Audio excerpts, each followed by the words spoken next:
Latvijā zaļākā no partijām, progresīvie, vismaz viņi paši tā par sevi stāsta un domā, ir kaut kā palaiduši garām stāstu par Kariņa lidojumiem.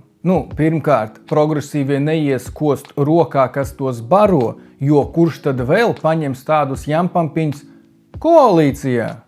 Otrkārt, kopā ar Kariņu lidinājās aktīvistes Selmas māte Ingrīda.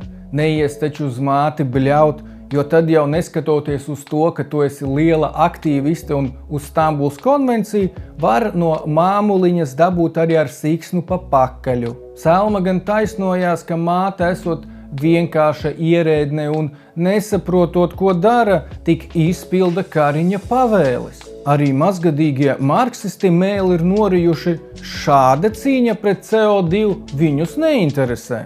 Vismaz tagad ir skaidra politiskā hierarhija. No sākuma tevi nevienam nevajadzīgu savāc pie violetajiem, tad tu skaļi bļauj un izbļausties uz to, ka tev paaugstina līdz sarkanajiem.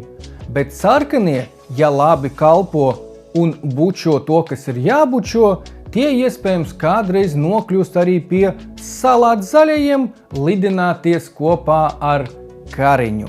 Te nu jums bija cīnītāji par klimatu.